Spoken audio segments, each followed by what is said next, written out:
행전 2장 37절에서 47절까지입니다.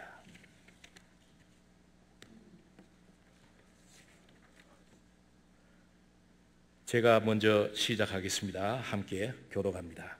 그들이 이 말을 듣고 마음에 찔려 베드로와 다른 사도들에게 물어 이르되 형제들아 우리가 어찌할꼬 하거늘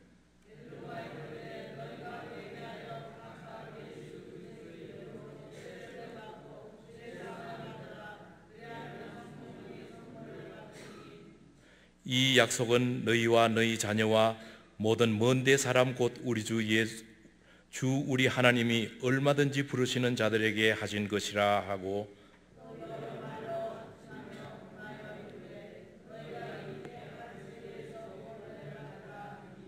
그 말을 받은 사람들은 세례를 받음에 이날의 신도의 수가 3,000이나 더하더라.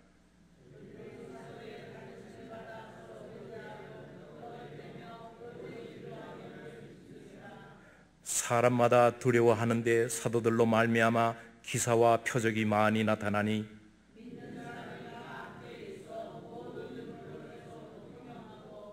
또 재산과 소유를 팔아 각 사람의 필요를 따라 나눠주며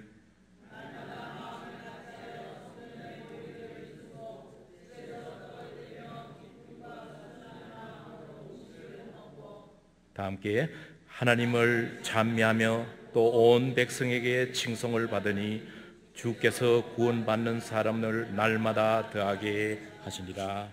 아멘.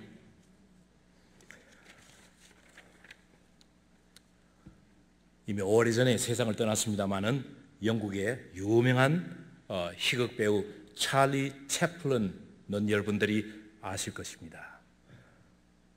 무성영화가 시작이 됐을 때 그때부터 나와서 활동을 해서 수많은 사람에게 웃음을 제공하는 공로로 영국에 자기까지 받은 아주 훌륭한 희극 배우입니다. 찰리 채플린. 그는 어느 날 집에서 산보를 하기 위해서 그 트레이드 마크인 까만 턱시도도 입지 않고 나비 넥타이도 없이 그냥 평상복 차림으로 산보를 나왔습니다. 길거리를 걸어가다가 재미있는 광고를 봤습니다. 찰리 채플린 흉내내기 대회라 하는 사인을 보고 이 코미디언이 나도 한번 어플라이를 해보고 싶다 하는 이런 충동을 느꼈습니다. 그래서 자기 흉내내기 대회에 사인을 하고 그 자리에 올라갔습니다. 열심히 자기 흉내를 냈습니다. 심사위원이 결과를 발표를 했습니다. 10명이 올라가서 연기를 했는데 여러분들 찰리 채플린이 몇 등을 했을 것 같습니까? 7등을 했답니다. 자기 흉내내기 대회에 나가서 흉내를 냈는데 7등밖에 하지를 못한 것입니다. 사람들은 찰리 채플린이라고 그러면 머릿속에 이미 이미지를 그려놨습니다. 그래서 우리 머릿속에 각인이 돼서 턱시도를 입고 걸을 때도 지팡이를 짚고 뒤뚱거리면서 아주 우스꽝스러운 모습으로 걸어가면 저것이 찰리 채플린이다 이렇게 생각을 하게 됩니다.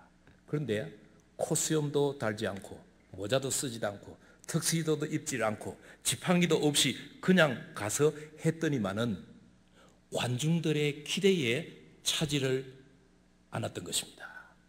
그래서 7등밖에 하지를 못했습니다. 관중들이 가진 찰리 채플린의 이미지에 그가 부합을 하지 못한 것입니다. 사람들은 영화를 통해서나 사진을 통해서나 어떤 특정인의 이미지를 갖습니다. 이것을 가리켜서 스테레오타이핑이라.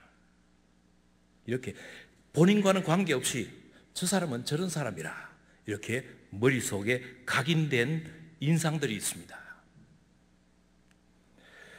오늘날 교회에서도 이런 일들을 많이 합니다. 제가 여러분들한테 던지고 싶은 질문이 이런 것입니다. 예수님께서 이 자리에 오셔서 예수 흉내내기 대회를 한다면 진짜 예수님은 우리 교회에서 몇 등을 하실까? 오늘 예배 후에 친교 시간에 예수 흉내내기 대회 이렇게 해서 예수님이 출전을 하신다면 제 생각에는 예수님이 표정 관리도 잘 못하실 것 같고 훈련이 안 된 분이니까 교회에서 입어야 되는 복장도 갖추지 않았을 것이고 면도도 제대로 하지 않았을 것이고 무슨 옷을 입었는지 잘 상상이 안 됩니다마는 33살이라면 오늘 33살짜리가 입는 아마 그런 복장을 하고 왔지 않을까. 과연 우리 중부장로교회의 분위기에 맞을지 상당히 의심스럽습니다. 한 7등 하면 성적이 좋은 겁니다. 예수님이라면 이미 우리의 머릿속에 예수님이면 이래야 된다 하는 이미지가 각인이 되어 있습니다. 예수님도 거기에는 못 당하는 겁니다.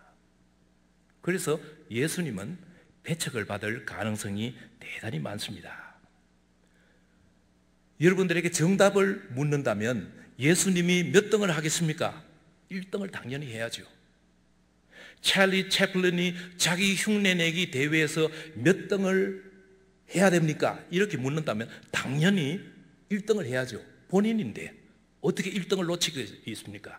그러나 현실은 그렇지 않습니다. 과연 우리 교회의 주인이 누구입니까? 이렇게 물으면 여러분들은 다 정답을 갖고 있습니다. 우리 교회의 주인은 예수님입니다. 교회 나오는 사람은 누구든지 다 알고 있습니다. 정답을 빨리 순간적으로 대답할 준비가 되어 있습니다. 그런데 지금까지 우리 교회를 이끌어온 사람은 누구입니까? 이렇게 질문한다면 대답이 좀 복잡하게 될 겁니다.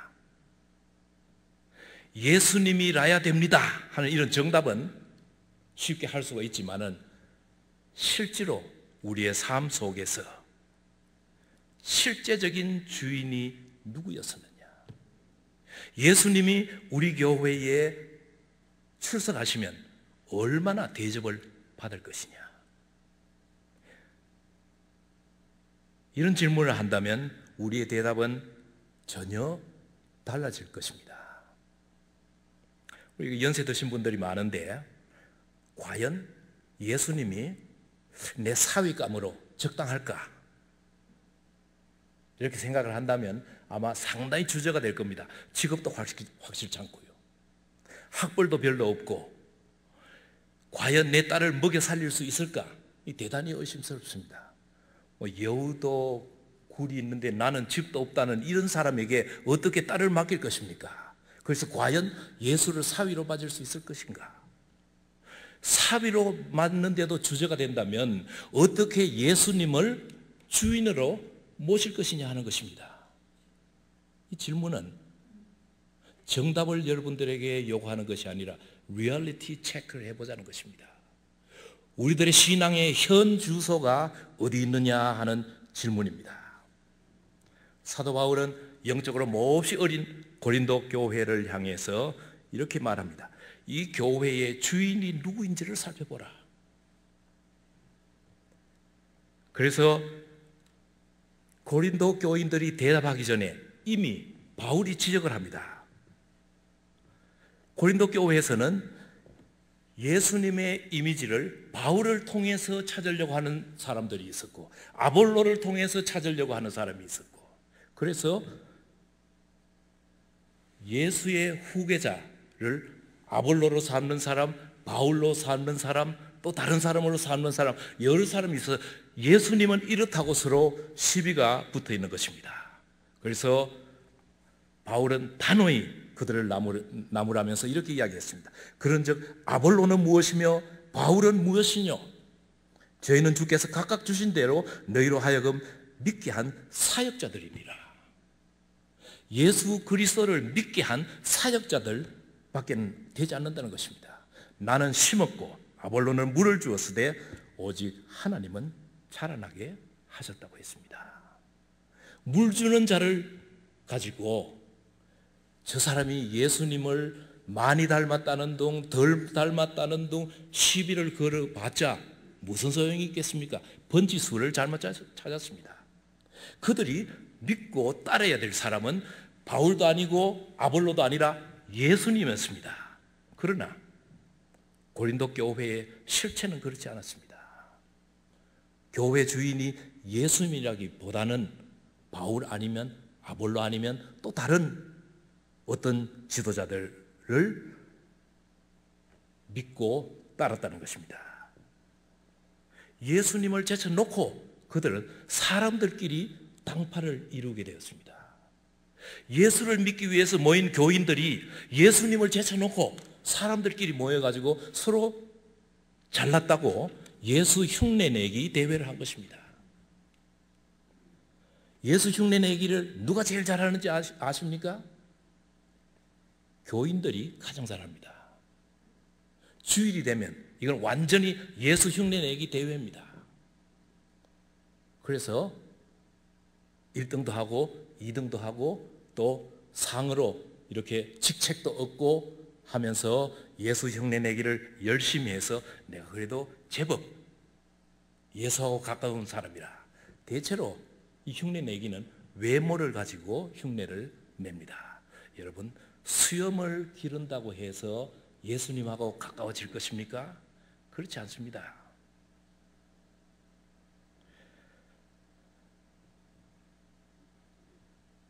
우리 중부장로교회에 와서 이야기를 많이 듣는 것이 과거에 다녀갔던 목사님들의 이름입니다. 제가 다 외웁니다. 정 목사님, 안 목사님, 이 목사님, 강 목사님, 맞죠? 임 목사님, 이제는 최 목사님 차례입니다. 저는 거기에 안 끼어들기를 원합니다. 왜냐하면 우리가 외워야 될 이름은 목사님들의 이름이 아닙니다. 교회의 주인 되시는 예수님입니다. 그런데 교회는 공주병 걸린 사람들이 많아서, 공주병도 있지만 왕자병도 있습니다. 공주병이 뭔지 아십니까? 뭐 말을 안 하니까 제가 설명을 하겠습니다. 공주병 걸린 사람들은 백마 타고 온 기사가 와서 갑자기 자기의 신분도 바꾸고 자기의 경제적인 형편도 바꿔서 하루아침에 공주가 되기를 바라는 처녀들, 이런 사람을 공주병이라고 부릅니다. 자기는 노력을 안 하고 신랑 잘 만나가지고 팔자 고치려고 하는 여자들, 이런 사람이 공주병 환자입니다. 왕자병도 마찬가지입니다. 결혼 잘해가지고 처갓집 덕에 출세해보자, 자기는 노력을 하지 않고. 교회의 공주병, 왕자병은 무엇입니까? 목사님 잘 만나가지고 천당 아랫목을 확실히 확보하자는 겁니다. 이거 공주병, 왕자병이나 별로 다르지 않습니다. 하나님과 나와의 관계는 내가 해결하지 어떤 목사님도 해결할 수가 없습니다. 제가 목회를 하면서 부부싸움에 많이 끼어들어 본 적이 있습니다. 원칙이 있습니다. 부부싸움은 결코 제3자가 해결할 수 없다는 겁니다. 이유는 부부끼리 싸웠으니까 부부끼리 화해해야 되는 겁니다. 교회 싸움도 제3자가 결코 해결할 수가 없습니다. 왜냐하면 자기들끼리 싸웠으면 자기들끼리 화해하는 겁니다. 자기들 문제니까요. 그런데 자꾸 목사님들을 불러놓고 목사님한테 뒤집어 씌우는 겁니다. 해결을 못했다고. 그래서 뭐 교회가 발전을 못한다는 둥, 교인이 앉는다는 둥, 전도를 안 한다는 둥, 그러면서 목사님한테 왕창 뒤집어 씌웁니다. 이것이 바로 공주병이고 이것이 바로 왕자병이고, 궁극적으로는 예수 흉내내기 1등 하는 사람들을 골라가지고 모시는 것이 바로 목사님 모시기입니다. 제가 여기 와서 제 설교를 처음 듣는 여러분들이 이제 제 설교가 조금 화끈한 것 같지만 이거 몇 달 들어보면 마찬가지, 그 말이고 했던 말 또 하고, 어느 목사님이든지 한 목사님한테 계속해서 설교 듣고 나면 한 몇 달만 지나면 조는 사람들이 생기기 시작을 합니다. 그건 뭐 상식적인 거죠. 아무리 좋은 말도 매주 같은 스타일로 같이 이렇게 듣다가 보면 지루하게 마련입니다. 그래서 목사님들은 허니문이 지나고 나면 그 다음부터는 슬그머니 이제 불평이 나오기 시작을 하는 겁니다. 그건 목사님과 교인하고도 마찬가지고 신랑 신부도 마찬가지고 그렇습니다. 인간인지라 다 마찬가지입니다. 그러나 사도 바울은 오늘 고린도 교회에서 확실히 이야기하기를 교회의 주인이 누군지를 찾아라는 것입니다. 정답을 찾아라는 것이 아니라 그렇게 살아라는 것입니다. 한 100년 전에, 이제는 뭐 고전이 됐습니다마는 셸던 목사님이 아주 유명한 책을 썼습니다. 그 책 이름이 In His Step이라고 했는데 그 책을 한국어로 번역을 할 때 예수님이라면 어떻게 하실까라는 제목으로 번역을 했습니다. 베스트셀러가 됐습니다. 아마 여러분들 가운데서도 이 책을 읽은 분이 있기를 바랍니다마는 혹시 못 읽어보셨으면 주문을 해서라도 꼭 읽어보시길 바랍니다. 아주 좋은 책입니다. In His Step, 우리 한국말로는 예수님이라면 어떻게 하실까 하는 그 소설입니다. 소설의 내용이 이렇습니다. 목사님이 맥스웰이라는 목사님이 이제 평상시대로 교회 사무실에 앉아서 설교 준비를 하고 있었습니다. 그래서 바쁘게 다니다가 틈을 내 가지고 설교 준비를 하고 있는데 또 누가 문을 두드리면서 방해를 합니다. 그래서 누가 왔나 싶어서 좀 짜증스럽게 문을 열어보니까 지나가던 거지가 동냥을 하러 왔는 겁니다. 아주 남루한 옷을 입고, 그래서 뭐 흔히 하듯이 아주 좋은 말로 위로를 해주면서 I'll pray for you 그러고 이제 좋게 해서 보냈습니다. 그리고 설교를 잘 마쳤습니다. 주일이 되어서 준비한 설교를 가지고 참 은혜롭게 설교를 하고 예배를 잘 마칠 무렵에 그 거지가 교회에 또 나타난 겁니다. 그러면서 뒤에서 고함을 꽥 지릅니다. 예수님이면 어떻게 하실까? 그리고 그 자리에서 쓰러져서 정신을 잃어버렸습니다. 왜 아픈지, 아니면 정신병자인지, 내력을 모르는 사람이 남루한 모습으로 나타나가지고 예수님이면 어떻게 하실까 하고 고함을 지르고는 그 자리에서 쓰러져 버린 것입니다. 목사님이야 교인들이 대단히 당황을 했습니다. 목사님은 그래도 구면이라 사무실에 찾아온 사람이니까 그 사람을 깨워서 말이라도 하려고 그러는데 완전히 정신을 잃어버리고 쓰러지게 되었습니다. 그래서 교회에서 아주 큰 소용돌이가 일어났습니다. 응급처치를 하고 돌려보냈는데 목사님의 마음이 편치를 않았습니다. 그러나 한 주간 계속해서 그 사람이 고함 지른 말을 생각했습니다. 예수님이라면 어떻게 하실까? 이 사람이 왜 거지가 됐는지, 왜 저렇게 방랑자가 됐는지는 모르지만 분명히 무슨 사연이 있을 거라. 그래서 목사님이 다음 주일날 설교 제목이 예수님이라면 어떻게 하실까 하는 것이 목사님의 설교 제목이었습니다. 거기서 목사님은 설교를 하시면서 교인들에게 도움을 요청합니다. 이제 나는 그 불황자가 알지 못하는 그 사람이 쓰러지면서 부르짖는 그 소리를 기억하면서 매 순간순간 예수님이면 어떻게 하실까라는 질문에서 얻는 대답대로 살기를 원합니다. 여러분들도 원하면 동참해 주시길 바랍니다. 이렇게 이야기를 하고 순간순간 책임감을 가지고 예수님이면 어떻게 하실까 하는 질문을 가지고 살기를 시작하니까 그때부터 모든 삶이 새롭게 시작이 되었습니다. 하루의 일과에도 수십 번씩 어려운 결정 앞에서 예수님이면 어떻게 하실까? 바쁜 생활 가운데서 내가 무엇부터 먼저 해야 될까 앞에서 예수님이면 어떻게 하실까? 이 질문을 하면서 삶이 바뀌어지기 시작을 하고 몇몇 교인들이 그 목사님과 함께 동조를 하기 시작했습니다. 나도 그 질문으로 살아보겠습니다. 그러면서 그 교회에 큰 신앙의 부흥이 일어나기 시작을 했습니다. 예수님이면 어떻게 하실까? 아주 시골이었었는데 아마 시카고 근교인 것 같습니다. 그 배경이.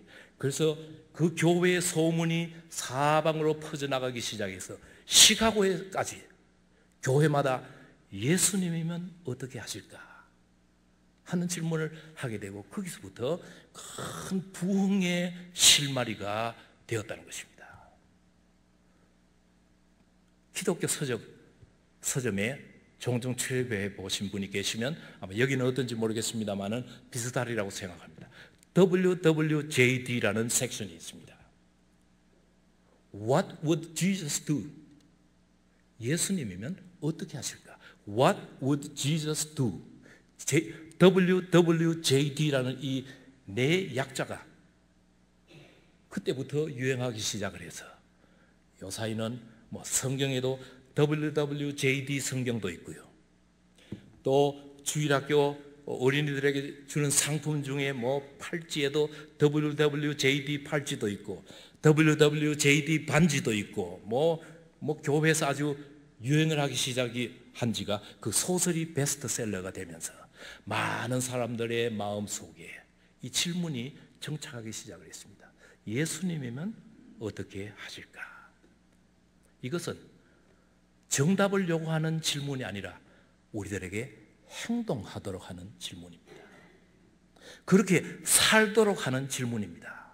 우리는 그동안에 정답을 너무 많이 배워왔습니다. 오히려 정답을 너무 많이 알아서 침스럽습니다. 어떻게 해야 되는지를 알면서도 행동하지 못했습니다. 이제는 정답 잘하는 교인이 아니라 좀 답이 틀리더라도 자기가 뱉은 말대로 행동하는 사람, 이런 사람이 능력을 가진 사람입니다. 이런 사람이 변화를 초래하는 사람입니다. 이런 사람이 다른 사람들에게 영향을 미치는 사람입니다. 이제 오늘 봉독한 사도행전 2장에 나오는 초대교회 교인들이 예수 그리스도를 주인으로 모셔드리면서 예수님을 따르면서 어떤 변화를 그들은 당했는지를 살펴보겠습니다. 사도행전 2장 37절에 기록하기를 저희가 이 말을 듣고 마음에 찔려라고 했습니다. 하나님의 말씀을 듣고 마음에 찔렸다고 했습니다. 무언가 내가 해야 되겠구나, 이 말씀에 내가 응답해야 되겠구나 하는 도전을 받았다는 말입니다. 마음에 찔려서. 그래서 그 사람들은 설교한 베드로에게 나와서 회개를 하고 세례를 받고 예수님을 따르기로 작정을 하고 나오게 되었습니다. 사도행전 2장 37절에부터 그들이 어떻게 변화했느냐 하는 기록을 하고 있는데, 예수님을 주인으로 모시드리고 난 이후에 셸던 목사님의 소설에 의하면 예수님이라면 어떻게 하실까 하는 이런 질문으로 살게 되니까 초대교회 교인들은 겸손해질 수밖에 없었습니다. 예수님이라면 어떻게 하실까? 이렇게 질문을 하니까 내가 주인이 아니니까 주인의 자리에서 내려와 버리고 내가 결정해야 되는 자리에서 내려와 보니까 내가 낮아지게 된 것입니다. 내가 겸손하게 된 것입니다. 이때까지는 내 주장대로 살았는데, 내 뜻대로 살았는데 이제는 물어서 사는 것입니다. 예수님 어떻게 하면 좋겠습니까? 순간순간 예수님이라면 어떻게 하시겠습니까? 이 질문을 하면서 사니까 그들은 높은 자리에서 다 밑으로 내려오게 되었습니다. 형제들아 우리가 어찌할꼬? 이렇게 물었다고 했습니다. 형제들아 우리가 어찌할꼬? 예수님 우리가 어떻게 하면 좋겠습니까? 요사이로 번역을 한다면 아마 이렇게 번역을 해야 되리라고 생각합니다. 그래서 42절에 보면 저희가 사도의 가르침을 받아라고 했습니다. 저희가 사도의 가르침을 받아. 여러분, 대학생이 처음 되면 요사이는 MT라고 부르는데 멤버십 트레이닝, 옛날에 제가 학교를 다닐 때는 오리엔테이션이라고 불렀습니다. 왜 그렇게 1학년 때는 오리엔테이션이 많은지, 무엇이든지 하기 전에 오리엔테이션부터 먼저 합니다. 어떻게 처음 된 대학생들, 신출내기 대학생들이 대학생답게 생활하느냐 하는 것을 가르치는 것입니다.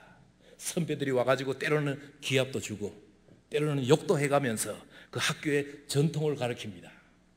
폐단도 많이 있습니다만은 이렇게 신출내기들은 배워가면서 사는 것입니다. 그리스도인들도 마찬가지입니다.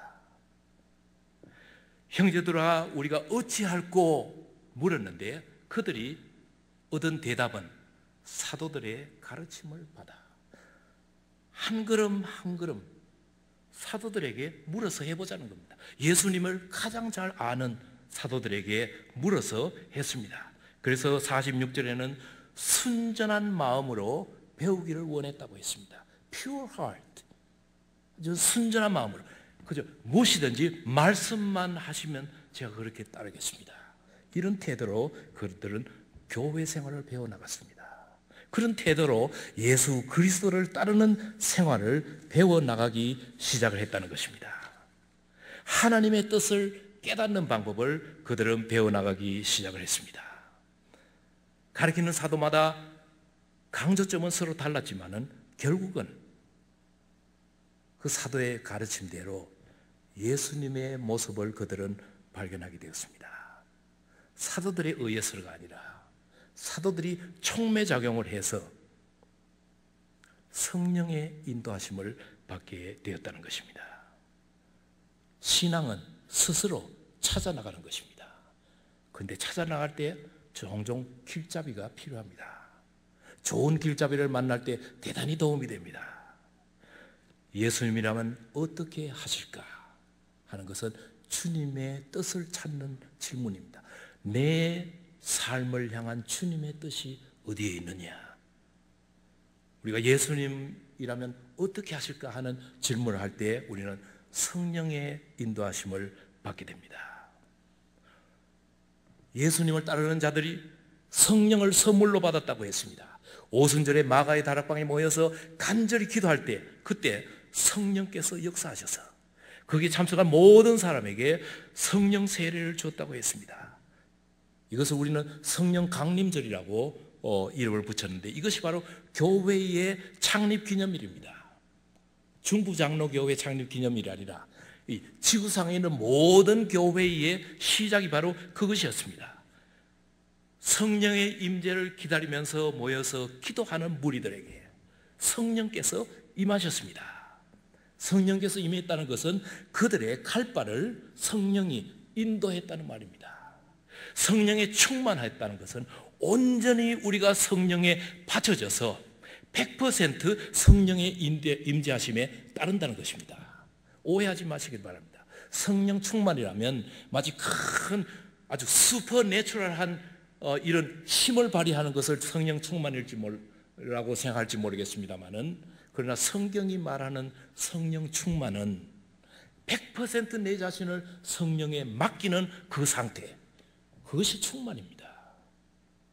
100% 내 자신을 배우고 성령으로 내 자신을 채우는 것. Pure heart, 아주 순수한 마음으로 성령의 인도하심을 따르도록 내 자신을 맡길 때, 그때 우리는 하나님의 길을 발견하게 되는 것입니다. 기도는 하나님을 설득하는 것이 아니라 기도는 하나님의 뜻에 우리가 설득당하는 것입니다.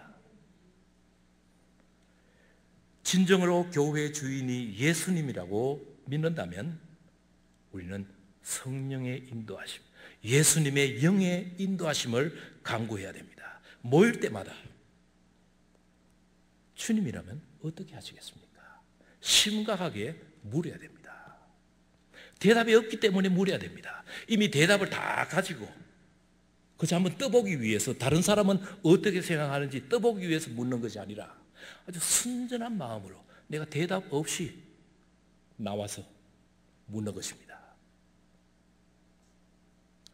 제가 어제 우리 각 기관 대표들이 모여가지고 우리 교회 예배를 어떻게 갱신할 것이냐 하는 모임을 가졌습니다. 제가 참석해서 간절히 바란 것은 교인들의 의견을 듣기 위한 것이었습니다. 그런데 거기 모인 사람들이 자꾸 목사님이 어떻게 생각하시느냐고 묻더라고요. 대단히 불편한 시간입니다. 자꾸 저보고 목사님은 어떻게 생각하시냐. 제 뜻을 알아서 뭐 하겠습니까? 중요한 것은 성령의 인도하심을 받는 것, 주님의 뜻이 무엇이냐 하는 것을 찾는 것이 우리의 과제지, 목사님의 뜻이 어디 있느냐 하는 것을 알아서 뭘 할 것입니까? 그렇게 되면 최원진 목사 교회가 되어버리잖아요. 그것은 전혀 주님의 뜻에 어긋나는 일입니다. 우리는 모일 때마다 주님의 뜻이 어디 있는지를 찾아야 됩니다. 그래서 모일 때 모든 것을 모른다고 전제하고 모여야 됩니다. 나는 이미 알았다고 하는 사람들은 좀 빠져주시면 좋겠어요. 저를 포함해서. 그래야지 성령의 인도하심을 받죠. 모르는 사람들끼리 모여서 성령의 인도하심을 받아야 재미가 있지. 어디로 가야 될지를 다 아는 사람이 와서 어떻게 해야 됩니까? 묻는 거, 그건 가짜죠. 자기 알고 있으면 미리 말하는 게 편하고 좋잖아요. 우리는 다 모르는 사람으로서 성령께 맡기고 예수님이라면 어떻게 하실까? 기도하는 심정으로 대화를 하게 되는 것입니다. 예수님이라면 어떻게 하실까 하는 질문은 믿음의 공동체를 하나로 묶어주게 됩니다. 우리 46절에 보면 날마다 마음을 같이하여 모였다고 했습니다. 그리스도인들을 모일 때마다 우리가 한 마음이 됐는지를 점검해야 됩니다. 가장 중요한 점검 방법은 함께 한 목소리로 신앙 고백을 하는 것입니다. 우리 사도신경 고백할 때 왜 여러분들이 다 눈을 감는지 모르겠습니다.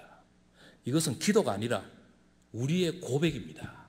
우리의 고백은 떳떳하게 서로 눈길을 맞추면서 저 사람의 신앙 고백과 나의 신앙 고백이 같은 건지를 확인하는 순간입니다. 그래서 사도신경을 할 때는 서로 두리번거리면서 서로 입을 보면서 입을 맞춰가면서 고백을 해야 되는 겁니다. 그래서 앞으로 사도신경을 할 때 우리 모두가 다 눈을 떠서 고백을 하십시다. 이것은 주님께 드리는 기도가 아니라 우리끼리 모여서 우리가 같은 신앙을 갖고 있는지 확인하는 일입니다. 그래서 교회는 하나의 공동체로 되어가는 것입니다. 모일 때마다 우리는 한 목소리로 찬양하고 한 목소리로 기도하고 한 목소리로 우리의 믿는 바를 고백함으로써 하나가 되는 것입니다. 하나가 되기 위해서 어떻게 해야 됩니까? 모두가 다 한 군데로 내려와야 됩니다. 출발 지점이 같아야 됩니다. 함께 뛰려면 다 같이 시작을 해야지 어떤 사람은 미리 가 있고 어떤 사람은 늦게 가 있고 하면 이거 하나가 되질 않습니다. 어떻게 하나가 됩니까? 다 모르는 사람으로 내려오는 것입니다.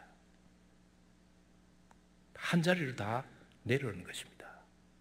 그래서 예수님이라면 어떻게 하실까? 같은 질문으로 모두가 다 같은 자리에서 물어서 한 대답을 얻어서 함께 나가는 것입니다. 공동체와 조직이 다른 것은, 조직이라는 것은 영어로 organization이라고 부르고 공동체는 community라고 부릅니다. community와 organization이 다른 것은 그 목적에 있습니다. 조직체는 어떤 목적을 위해서 모인 단체입니다. 그런데 공동체는 살기 위해서 모인 모임입니다. 가정은 조직이 아니라 공동체입니다. 왜냐하면 살기 위한 것이니까요. 여러분들 가정을 운영할 때 올해 우리 가정의 목표는 이거라. 연초에 결정했다 칩시다. 연말에 가서 보니까 우리가 원했던 목표가 전혀 도달이 안 됐습니다. 그럼 어떻게 합니까? 오늘부터 우리 가정은 해체. 이렇게 선언을 합니까? 그렇지 않지 않습니까? 도달을 못했으면 못한 거죠. 모여가지고 도달 못했습니다. I'm sorry. 그리고 또 한 해를 사는 겁니다. 그런데 조직은 그렇지 않습니다. 회사는 그렇지 않습니다. 올해 수입의 목표는 이거라. 각 부서마다 목표를 정하고 목표를 도달 안 했으면 도달 못한 데서부터 없애버립니다. 구조조정을 하는 겁니다. 왜냐하면 손해볼 수가 없잖아요. 우리 교회를 조직으로 운영을 하는 교회는 우리 교회는 1년 내로 새 가정을 100가정을 합시다. 연말에 100가정이 안 되면 어떻게 할 것입니까? 우리 교회 해산 아니면 당회가 책임지고 다 사표 내기, 이거 회사 운영 방법입니다. 그런데 교회는 회사가 아니거든요. 교회는 조직체가 아니거든요. 교회는 좋아도 기뻐해야 되고 나빠도 기뻐해야 되고 서로 사랑하면서 살도록 예수 그리스도께서 불러 모으신 형제 자매입니다. 그 속에서 나쁜 사람이 있더라도 좋은 사람이 있더라도 말이 거친 사람이 있더라도 은혜스러운 사람이 있더라도 다 뭉쳐서 두리뭉실하게 사는 것입니다. 여러분들 가정 중에 식구들 성격이 다 다르지 않습니까? 그런데 어떻게 합니까? 가정을 깨버리겠습니까? 함께 살아야 되는 겁니다. 우리는 서로 사랑하도록 부름을 받은 자들입니다. 함께 살아야 되니까. 우리는 성령의 띠로 하나로 묶어서 살도록 부름을 받은 한 식구입니다. 좋든 나쁘든 한 식구입니다. 나쁜 것이 발견이 되면 초도로 고쳐야지 어떻게 하겠습니까? 저 사람은 없어졌으면 좋겠다. 쫓아내면 더 골치 아픈 사람이 들어올 수가 있습니다. 공동체는, 믿음의 공동체는 다 이렇게 함께 살도록 부름을 받았고 우리는 서로 사랑하도록 부름을 받았고 부족한 사람들에게 우리는 더 힘을 실려줘서 함께 살도록 부름을 받았습니다. 그래서 에베소 4장에 기록하기를 평안에 매는 줄로 성령의 하나 되게 하심을 힘써 지키게 하라. 하나가 안 되니까 에베소 교회에 이렇게 말을 한 것입니다. 몸이 하나요 성령이 하나니 이와 같이 너희가 부르심의 한 소망 안에서 부르심을 입었느니라. 주도 하나요 믿음도 하나요 세례도 하나요 하나님도 하나이시니 곧 만유의 아버지시라. 이 말씀 속에서 에베소 교회가 얼마나 하나 되지 못하고 싸웠는지를 우리는 읽을 줄 알아야 됩니다. 하나가 안 되니까 하나라고 강조를 하는 거죠. 하나가 되어 있으면 말할 필요가 없죠. 칭찬만 해주면 되는 거죠. 믿음의 공동체는 하나가 되기 위해서 부름을 받은 자입니다. 성령의 띠로 묶어줘야 되는 것입니다. 그렇기 때문에 우리는 모일 때마다 예수님이라면 어떻게 하실까? 이 질문을 해서 교회의 주인 되시는 자에게 다시 그 주인됨을 옮겨야 되는 것입니다. 오늘 제가 한 설교 다 잊어버려도 좋습니다. 딱 한마디만 기억을 하십시다. 예수님이면 어떻게 하실까? WWJD What would Jesus do? 여러분들 자녀들에게도 이 질문을 가르쳐 주시길 바랍니다.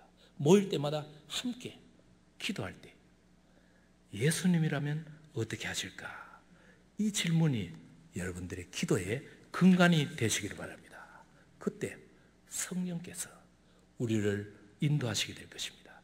그때 내 삶의 주인이 누구이며 내 직장의 주인이 누구이며 내 가정의 주인이 누구임을 깨닫게 될 것입니다. 기도하십시다.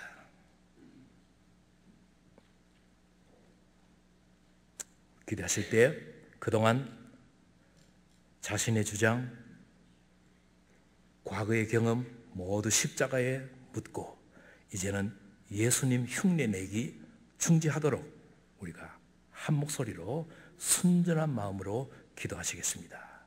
우리 다 같이 함께 기도하시겠습니다. 우리 다 같이 함께 기도.